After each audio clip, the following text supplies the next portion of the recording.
This story is inspired by true events. Names have been changed to protect privacy. But the heartbreak, betrayal, and faith that carried one family are painfully real. It is not merely a lawsuit. It is the story of an elderly couple betrayed by the daughter they once rescued, while their adopted African-American son stood unshaken as their only pillar of loyalty. For 6 long years, through despair, illness, and endless courtrooms, love and faith held their home together, with even a faithful German shepherd guarding their side. But let me ask you, what would you do if the very child you saved turned against you, demanding to take everything you had built with sacrifice? As you watch, reflect on what family truly means, and share your thoughts in the comments to spread kindness. The morning air was crisp, the winter fields of North Carolina blanketed in frost, where silence stretched across the land like a heavy quilt. Margaret and Robert lived in that silence, yearning for the sound of children's laughter to fill the emptiness of their home. For years they carried the ache of childlessness, their days marked by quiet routines but shadowed by an unspoken longing. 40 years ago, that silence was broken. On a bitter winter morning, as they walked along a country road, they heard a faint cry rising from a frozen ditch. Wrapped in a ragged cloth lay a newborn, her skin raw and red, fists clenched tight against the cold. Margaret's heart surged as she lifted the baby into her arms, whispering, "From now on, you will never be abandoned again." They named her Valerie, and with her arrival, the house filled with life and fragile joy. 5 years later, fate placed another child in their path.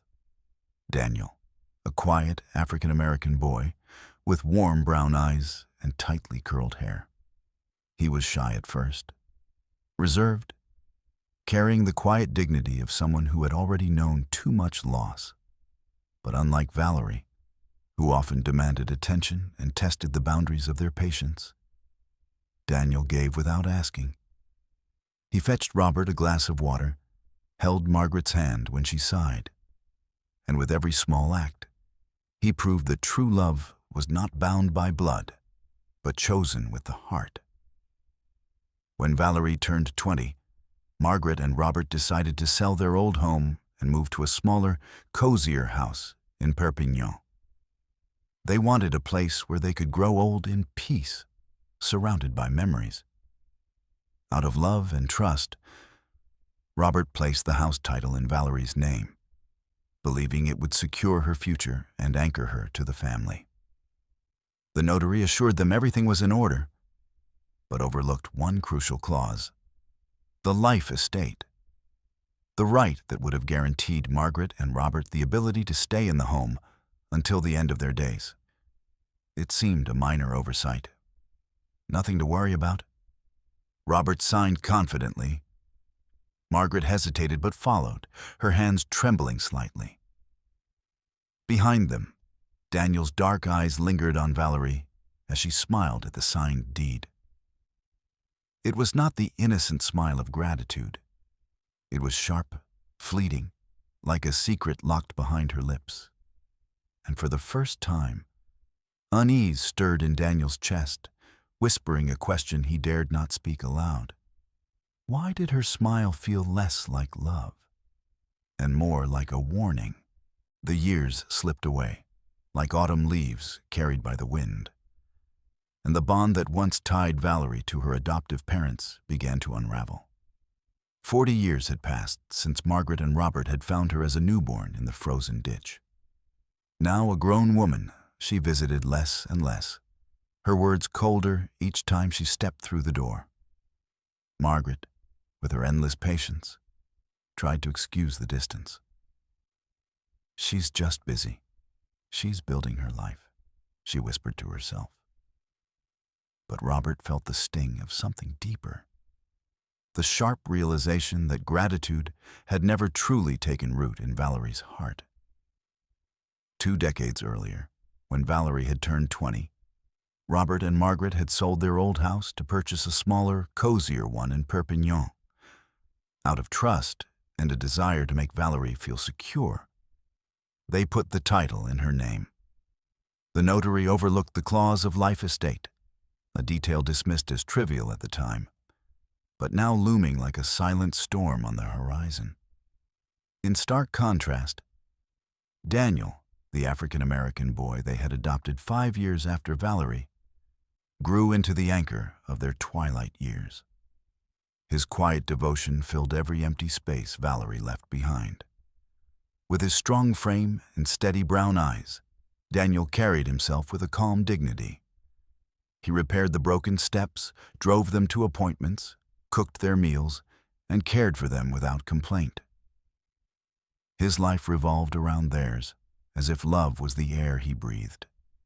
To Margaret, every act of kindness from him was like a riddle. How could the child with no blood tie love them more fiercely than the one they had once rescued from death itself? The fracture became undeniable on the day Valerie stood in their living room, arms folded across her chest. Her voice was steady, but stripped of warmth. "This house is in my name. You need to leave. I want it sold." Margaret's breath caught. Robert rose slowly, his body rigid with disbelief. "Valerie, this is our home," he said, but his words fell like stones into a bottomless well. Valerie's gaze did not falter. Her silence was sharper than a blade. Robert's last hope was to amend the deed, to restore the clause that had been forgotten. But Valerie struck back, accusing them of forgery, twisting their desperation into a crime. That night, despair wrapped around the house like a shroud. Margaret's sobs filled the silence. Robert buried his face in his hands, and Daniel knelt before them. "No one will take this home from you," he vowed. "I promise." To ease their sorrow, Daniel returned days later with a German Shepherd puppy. "His name is Max," he said, placing the small creature into Margaret's lap. "He'll guard you, just as I will." And yet, even as Max nestled at their feet, Daniel could not silence the thought that haunted him. Why did Valerie's demand sound more like a stranger's threat than a daughter's plea? The first court date in 2019 felt like the unraveling of a nightmare. And yet, it was only the beginning. What was expected to last months stretched into years, hearings piling up one after another, like stones building a wall too high to climb. Every summons brought new dread into the household, and every appearance drained Margaret and Robert a little more. By then, Margaret could no longer walk without pain. She sat in a wheelchair during each session, her frail hands gripping the armrests as if to hold on to dignity itself. Her eyes searched for Valerie in the courtroom, yearning for even the smallest flicker of remorse. But Valerie never met her gaze. She sat in the corner, polished and silent, her arms crossed, her only words to the judge as sharp as knives. "I want them out of the house." Robert, who had once been a man of quiet strength, began to fracture under the weight of humiliation. His shoulders stooped lower with every ruling. His voice broke when he spoke. Yet in front of Margaret, he forced his tone to be steady, determined not to show how deeply the betrayal cut into him. Inside, however, he was unraveling, haunted by the question of how love could sour into something so cruel. Daniel, their African-American son, stood firm when they could not. With broad shoulders and tired, watchful brown eyes, he buried himself in legal books late into the night. His hair grew unkempt, his stubble darkened, but he refused to yield. He argued with lawyers, chased down documents, and filled the silence of the courtroom with his presence when his parents sat wordless. To Margaret and Robert, he was not just a son. He was the fortress shielding them from collapse. At Robert's feet, Max became a constant fixture in the hearings. The German Shepherd would lie silently, ears alert, eyes fixed, as if he understood the stakes. People whispered about the sight of the old man, his loyal son, and the dog who refused to move, even when voices rose in anger. To many, they looked less like defendants and more like a besieged family, clinging to the last remnants of home. And though Daniel fought tirelessly, night after night, he could not silence the gnawing fear that grew with every judgment. What if love and loyalty were not enough to defeat the law? The ruling came in early 2025, a single sheet of paper that felt heavier than stone. The appellate court had spoken. Margaret and Robert were to vacate their home. If they resisted, law enforcement would escort them to a nursing facility. For Margaret, the words might as well have been a death sentence. That evening, the house was unbearably silent. Margaret lay motionless in bed, her face pale, her breath shallow. The woman who had once carried abandoned children in her arms now seemed abandoned by life itself. Robert sat beside her, his frame hollowed by years of worry. He gripped her fragile hand with both of his, tears sliding down his weathered cheeks. He whispered her name as though it might anchor her to this world. But his voice cracked, betraying a despair he could no longer hide. Daniel stood in the doorway, his broad shoulders filling the frame, his dark skin glistening with the faint sheen of tears he refused to let fall. His deep brown eyes carried both fire and grief, watching his parents unravel under the weight of injustice. The sight of Robert weeping broke something inside him. He had seen his father bear storms with dignity, but now those shoulders sagged as though crushed by an invisible burden. The house itself felt smaller, suffocating, as though even the walls mourned. At night, Daniel knelt by their bedside. His voice, steady but trembling with urgency, carried the fire of desperation. I will not let them take you away. Even if I must sacrifice everything, I will fight until the end. These words were not uttered lightly. They were hammered in the furnace of 6 years of struggle, sleepless nights, and the haunting fear that it might still not be enough. Beside them, Max lay close, the loyal German shepherd resting his head gently on Robert's knee. His quiet presence spoke what words could not, an unbroken promise, a vow of companionship in their darkest hour.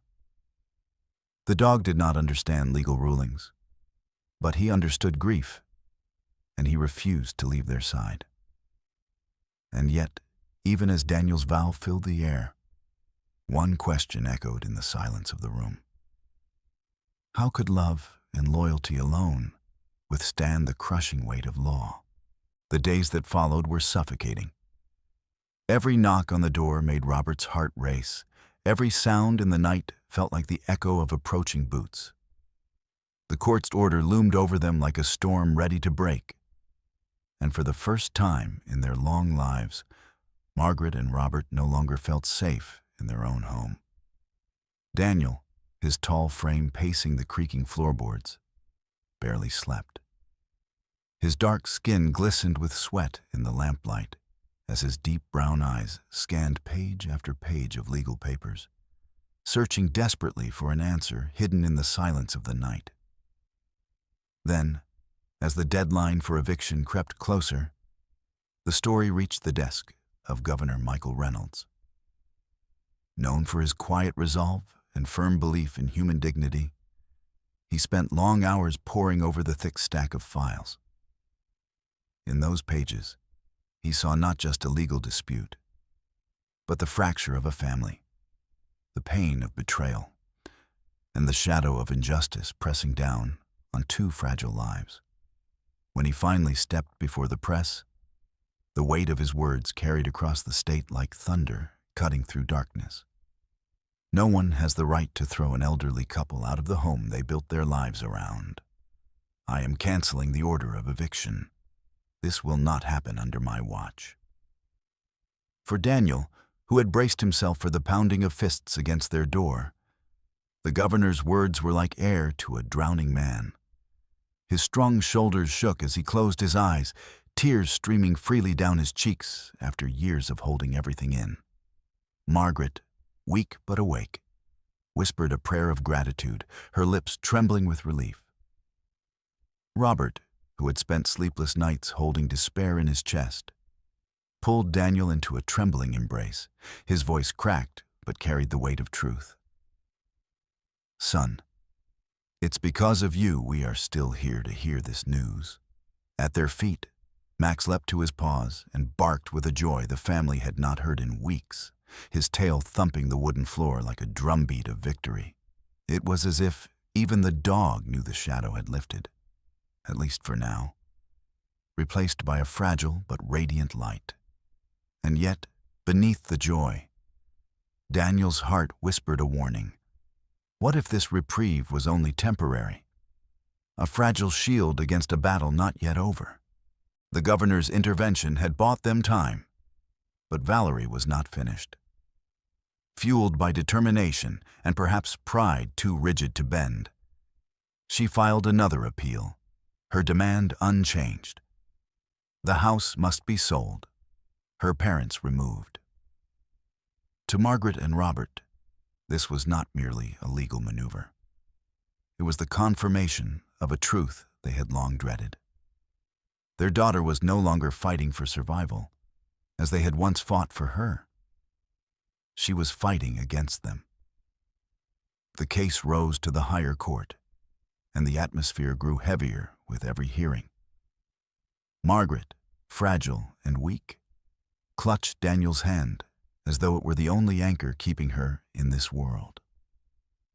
Robert sat with his jaw clenched, shame etched into the lines of his face as he endured the humiliation of standing once again before the law, dragged there by the child he had once lifted from a frozen ditch. He searched Valerie's face for even a shadow of the baby he had once saved, but found only a gaze as cold and unyielding as stone.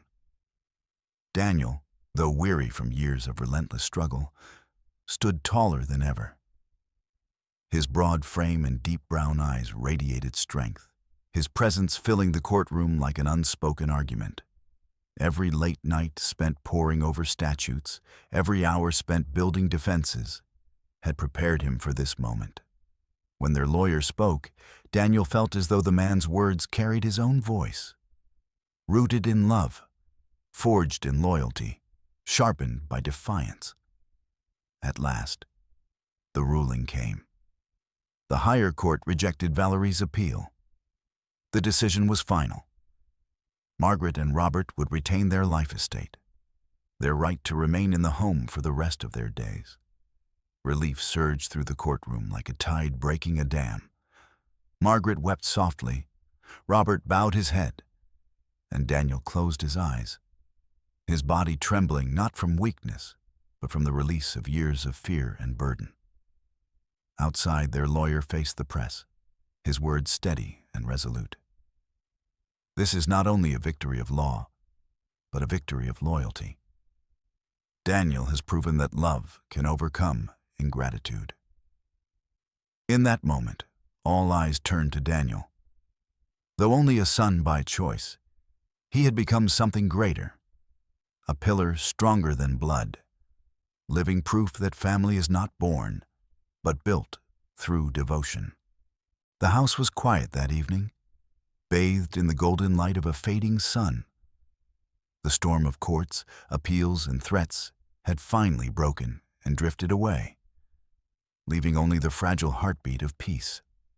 Margaret lay propped against her pillows, her face pale but serene, her tired eyes tracing the familiar walls that had held both joy and sorrow. For the first time in years, she let her breath flow without the weight of fear. Her voice, soft yet trembling, broke the stillness. This house is not just bricks and wood. It is love. It is sacrifice. It is the years of our lives bound together. Tears shimmered in her eyes, not of frailty but of gratitude, that the home she thought lost was still theirs. Robert sat beside her, his weathered hand covering hers before turning to Daniel. He studied the tall man before him, broad-shouldered and strong, with deep brown eyes that had carried the burdens of their battles. His voice shook, heavy with truth. If anyone asks us whether we truly had a child of our own, we will say yes. A son more loyal than blood itself. Daniel lowered his head, his dark skin glistening in the warm light, his throat tightening too much to speak. For years, he had carried the weight of their struggles, a silent shield against despair. Now, standing in the glow of their acceptance, he felt the sting of exhaustion mingled with the triumph of belonging. His eyes burned with tears, and though no words passed his lips, his silence spoke louder than any vow. On the porch outside, Max stretched across the wooden boards, chest rising and falling in steady rhythm. The German shepherd, who had stood guard through nights of fear and courtrooms heavy with tension, now rested in peace. His presence was a living echo of Daniel's promise, never to abandon, never to surrender. And as dusk settled over the home, the story of Margaret, Robert, Daniel, and Max closed not with bitterness, but with a truth carved deep into the heart of time. Relationships may betray, but love and loyalty remain the bonds strong enough to hold a family and a home together. In the quiet that follows every storm, we are reminded that miracles do not always arrive with thunder or fire. More often, they come through the quiet grace of God, revealed in the loyalty of a son, the sacrifice of parents, and the courage to stand for what is right. Margaret, Robert, and Daniel's story reminds us that even in the face of betrayal, faith can turn despair into hope and weakness into strength. Daniel, though only a son by choice, proved that devotion can be stronger than blood. In our daily lives, may we learn to treasure those bonds of family, kindness, and steadfast love. If this story touched your heart, please share it, leave a comment, and subscribe so together we can spread kindness and faith. May God bless every viewer who carries this message forward.